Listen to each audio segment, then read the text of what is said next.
There's been a lot of buzz surrounding the exhibition games leading into the WBC for three squads in specific, because they're seen as the frontrunners of the entire tournament: the Dominican Republic, Japan, and of course, the United States. And we just got our first taste of what a lineup full of perennial All-Stars and future Hall of Famers can do to a normal MLB team, as they routed the Giants today in a manner you rarely see. And it started fast, with the first three batters of the game reaching on hits, the last of which was a two-run single laced into center field at 109 miles per hour from Aaron Judge. Giants starter Adrian Hauser, acquired over the offseason, would buckle down shortly after walking the next batter, Kyle Schwarber, by getting Alex Bregman to hit into a double play and then Cal Raleigh to strike out swinging. Little side note, but nice play by Adames on that ground ball. The Giants responded pretty quickly off of starter Paul Skeens, with Willie lacing a leadoff double, then eventually coming around when Patrick Bailey grounded out to shortstop. The score would remain 2-1 for the next couple frames, until in the top of the fourth, with new hurler Blade Tidwell on the hill, Alex Bregman launched a 437-foot home run to left center field, one of the longest dingers of his entire career, to extend the U.S.'s lead back to 2.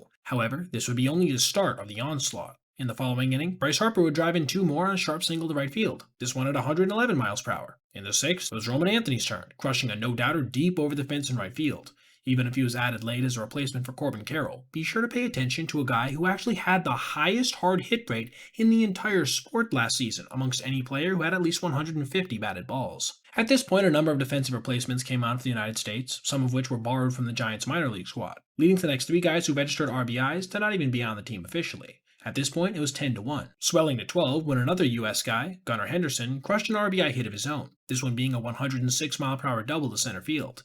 Two batters later, PCA drove in Gunnar with another sharp line drive, this one down the line and right. There would be one final run-scoring knock for the squad when, in the ninth with two outs, Big Dumper flared a bases-loaded single into center field. Mark DeRosa would end up asking San Francisco to play one additional frame so their guys could get a little more work in, which they agreed to, with neither adding on in the process, crystallizing a 15-1 final, one that included 19 hits, 6 extra base knocks, and 8 walks. This really did look like a squad that has a chance to win the entire tournament on the backs of what is, undoubtedly, the greatest offense the USA has ever fielded in the WBC.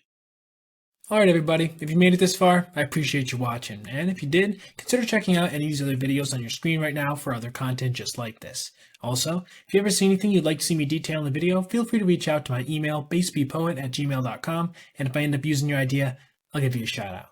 Thanks for watching. Have a great rest of your day.